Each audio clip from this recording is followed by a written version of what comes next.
Assalamualaikum.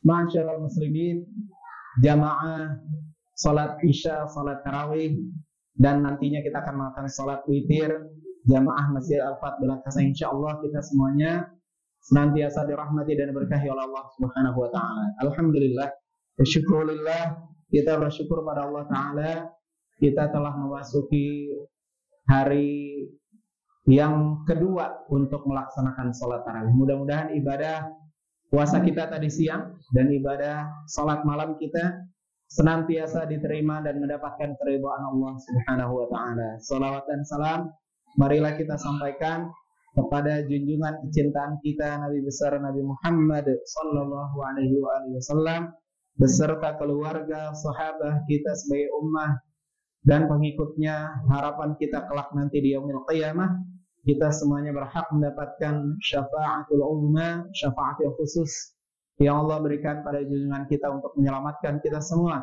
sehingga kita semua insyaallah nantinya berkumpul, diarahkan, dituntun, dibimbing Rasulullah bersama-sama beliau masuk ke dalam surganya Allah Subhanahu wa taala. Hadirin rahimakumullah, pada kesempatan ini kami akan menyampaikan kepada hadirin rahimakumullah yaitu khutbah singkat mengenai mencapai keberkahan Ramadan. Begitu ya kalau nggak salah. Hadirin rahimakumullah, sebelum dilanjut, kita harus tahu sendiri apa itu yang disebut barakah. Imam Nawawi mengatakan berkah itu artinya tumbuh atau berkembang. Di dalam kitab Durusul Am karangan Syekh Abdul Malik Al-Qasimi yang namanya berkah itu, beliau mengatakan subutul khairil ilahi fi syai', yaitu ketetapan untuk selalu melakukan kebaikan, yang kebaikan itu anugerah dari Allah Subhanahu wa taala pada tiap sesuatu hal. Jadi setiap yang disebut keberkahan menurut Syekh Abdul Malik Al-Qasimi, kebaikan-kebaikan yang di dalamnya kita selalu menetap untuk melakukannya atas petunjuk Allah, maka hal itu disebut berkah. Maka hal itu disebut berkah. Hadirin rahimakumullah, bulan Ramadan adalah bulan keberkahan. Sebagaimana yang disabdakan oleh Nabi kita sallallahu alaihi wasallam riwayat Ibnu Hibban. Nabi kita sallallahu alaihi wasallam sabdakan, "Qad adhallakum syahrun 'azim, syahrun mubarak." Akan datang kepada kalian satu bulan agung, bulan yang penuh dengan keberkahan. Bulan Ramadan ini adalah bulan agung, bulan keberkahan. Yang sebelum-sebelumnya kita telah dianjurkan untuk mempersiapkan berjumpa dengan bulan suci Ramadan. Dipersiapkan dari bulan Rajab, kemudian bulan Sya'ban, dan bulan Ramadan. Di dalam beberapa qaul ulama, kami kutip sedikit dalam kitab Nasaihud Diniyah wal Wasayal Imaniyah karangan Al-Imam Syekh Abdullah Al-Haddad. Beliau mengatakan bahwa min ba'dis salaf, di antara orang-orang terdahulu, ista'dada li yaumi Ramadan mundu 6 ashhur, bahwasanya orang-orang terdahulu mempersiapkan datangnya bulan suci Ramadan telah bersiap-siap selama 6 bulan sebelumnya. Maka kalau orang sudah bersiap untuk menemui bulan agung, maka di bulan agung itu sudah terbiasa untuk melakukan hal-hal kebaikan. Semisal kita tadi melaksanakan salat isya, salat tarawih secara berjamaah. Ini hal-hal kebaikan. Pun duduknya kita di tempat ini, ini juga hal-hal kebaikan.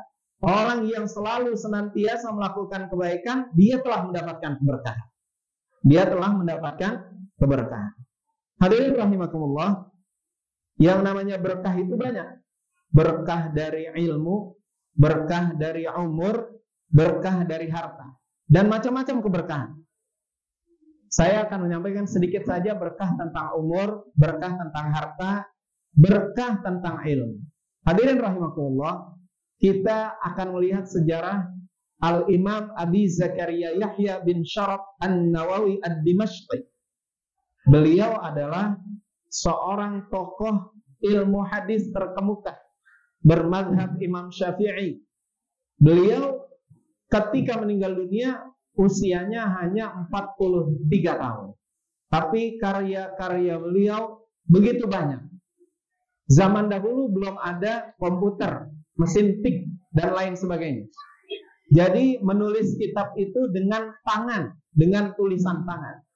Tapi dalam usia yang sesingkat itu yang Allah kurniakan kepada Imam Nawawi, beliau mampu menyelesaikan lebih dari 40 kitab dengan tulisan tangannya sendiri.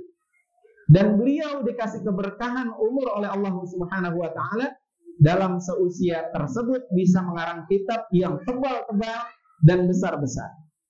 Pribadi kita hadirin rahimakumullah, mungkin kalau bapak-bapak yang ahli mengetik sekalipun, kalau zaman dahulu dihidupkan oleh Allah Ta'ala sederajat dengan Imam Nawawi, maka kemampuan menulis kita tidak sama dengan kemampuan beliau.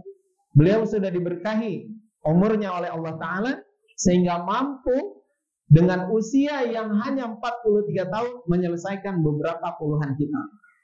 Hadirin rahimakumullah, begitu juga keberkahan dari orang-orang terdahulu. Kalau kita baca literatur sejarah seperti Imam Nu'man bin Thabit Al-Hanafi radhiyallahu ta'ala anhu, beliau itu dikisahkan di dalam beberapa biografi.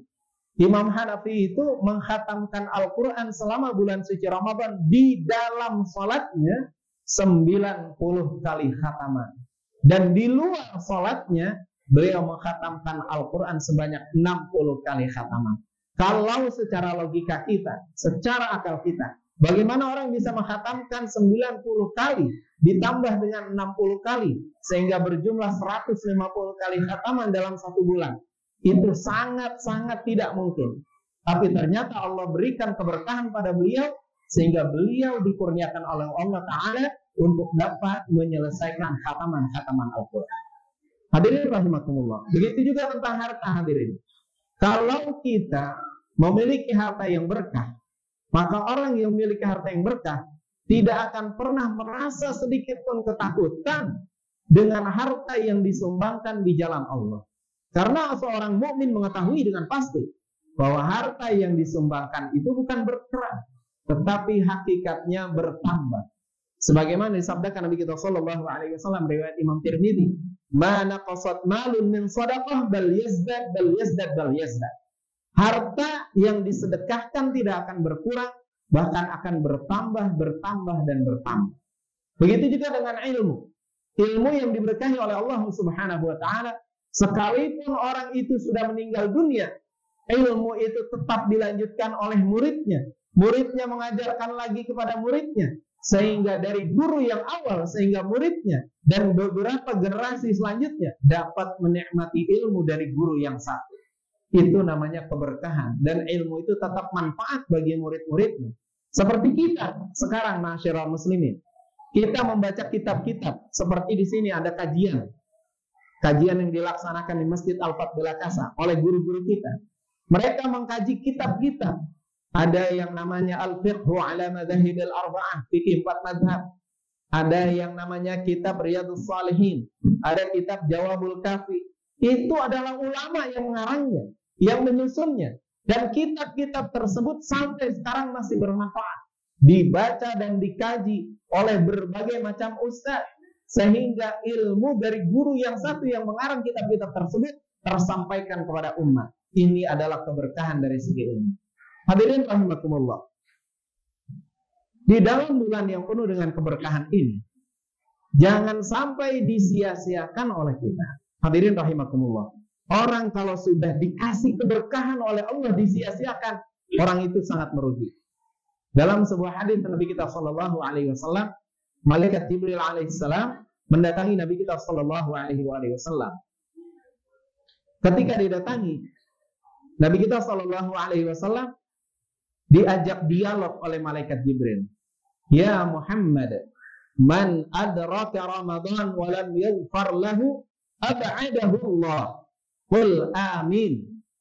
Ketika malaikat Jibril berkata kepada Nabi kita sallallahu alaihi wasallam, wahai Muhammad sallallahu alaihi wasallam, jika seorang berjumpa dengan bulan suci Ramadan, tetapi dalam bulan suci Ramadan hingga terlewat bulan Ramadan tidak diampuni dosanya, maka dia akan dijauhkan dari rahmat Allah. Katakan amin.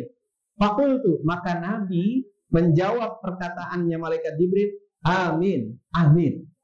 Hadirin rahimakumullah. Ada seseorang yang didoakan oleh Nabi sampai dijauhkan dari rahmat Allah. Berarti orang itu begitu rendahnya di sisi Allah. Begitu hinanya di sisi Allah. Sampai Nabi mengaminkan. Nabi itu rahmatan lil alamin. Tidak mendoakan keburukan-keburukan kepada umatnya. Bahkan selalu berusaha melindungi umatnya. Tetapi ada beberapa orang yang didoakan seperti itu oleh Nabi kita sallallahu alaihi wasallam, menandakan bahwa orang tersebut amat hina di sisi Allah. Yang Nabi sendiri pun bahasanya tidak menyukai orang tersebut, sehingga mendoakan dengan perkataan amin sebagaimana yang diajarkan oleh malaikat Jibril untuk mengaminkan doanya malaikat Jibril. Hadirin rahimakumullah. Bulan ini bulan berkah. Kalau kita nggak dapat ampunan di bulan ini, rugi. Disabdakan oleh Nabi kita sallallahu alaihi wasallam, as-salah ila as-salah, wal jumu'ah ila al-jumu'ah, wa ramadan ila ramadan, mukaffiratun lima bainahuma idza jutunibatil kaba'ir. Salat yang satu bertemu dengan salat lainnya. Jumat yang satu berjumpa dengan Jumat selanjutnya. Ramadan yang satu berjumpa dengan Ramadan yang lainnya. Akan menghapuskan dosa-dosa kecil antara keduanya itu selama dia mau meninggalkan dosa besar. Maka kita dijumpakan dengan Allah melalui bulan suci Ramadan, wasilahnya agar kita banyak meraih keberkahan di bulan ini. Jangan disia-siakan, jangan dilewatkan begitu saja. Terutama lagi bulan suci Ramadan adalah bulan diwajibkan kita berpuasa di siang hari Ramadan. Puasanya harus berkualitas. Jangan dari tahun ke tahun puasa kita seperti itu saja, tidak ada perubahan. Bagaimana puasa yang berkualitas? Puasa yang menghindari 5 hal yang menggugurkan pahala puasa. Yang disabdakan oleh Nabi kita sallallahu alaihi wasallam, khamsun yukfirna lis-shaim. Ada 5 hal yang bisa menghilangkan yang namanya pahala puasa Ramadan. Al-kibru, dusta, wan namimah, mengadu domba, wal ghibah, menceritakan keburukan orang lain, wal yaminul kadhibah, sumpah palsu, dan yang terakhir adalah an-nadhru bisyahwat. 5 hal ini, memandang dengan penuh syahwat, yang kelima dari 5 yang ini dapat menggugurkan pahala puasa. Wal'iyadzubillahi min dzalik. Puasa kita di siang hari Ramadan harus berkualitas. Gunakan di bulan suci Ramadan, di siang hari Ramadan, jangan sampai kita lebih banyak tidur daripada aktivitas ibadah. Mungkin kalau orang yang bekerja di kantor, di pabrik, kemudian berdagang, mungkin dapat melakukan aktivitasnya. Bagi seseorang yang tidak bekerja seperti itu, lebih banyak waktunya, maka jangan gunakan di siang hari Ramadan dengan tidur. Perbanyak amal ibadah, terutama membaca Al-Quran. Karena Al-Quran inilah 1 bulan penuh yang Allah kurniakan bagi orang yang bacanya dapat pahala besar. Karena bulan ini adalah bulan diturunkannya Al-Quran. Sebagaimana difirmankan Allah Subhanahu wa taala, "Syahrul Ramadan alladzi unzila fihi al-Qur'an." Bulan suci Ramadan adalah bulan diturunkannya Al-Quran. Jangan malu membaca Al-Quran. Sekalipun tidak bisa, kita hanya menghafal beberapa ayat. Seumpama hafalannya ayat-ayat yang biasa dibaca oleh anak-anak kecil kita.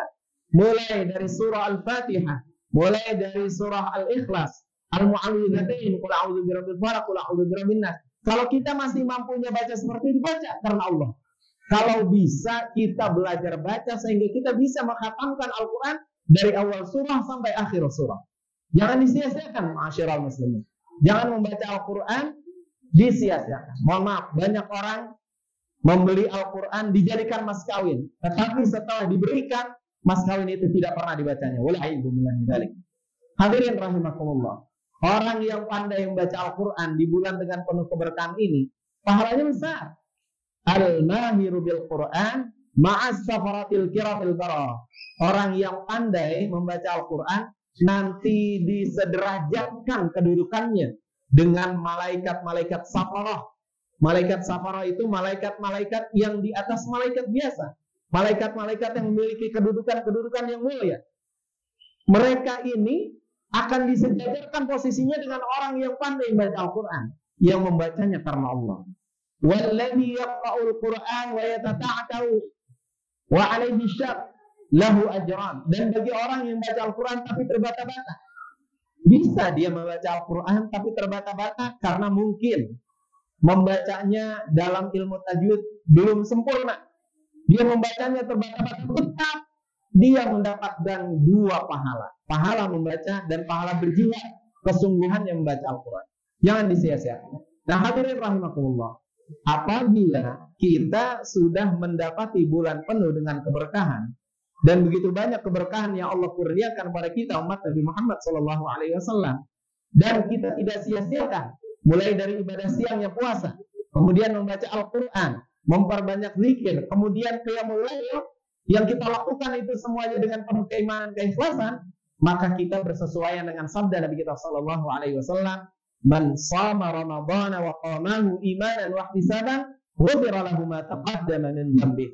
Barang siapa berpuasa siang hari Ramadan, malam harinya melakukan salat malam, maka ketika dia melakukan puasa, maka ketika dia melakukan salat malam, niatnya dengan penuh dengan keimanan dan keikhlasan, akan diampuni dosa-dosanya yang telah lalu. Mudah-mudahan apa yang kita lakukan di malam hari ini dan di siang hari tadi, begitu juga besok untuk selanjutnya selama penuh bulan suci Ramadan kita lakukan amal ibadah, kesemuanya itu nantinya Allah berikan keberkahan yang sempurna buat kita.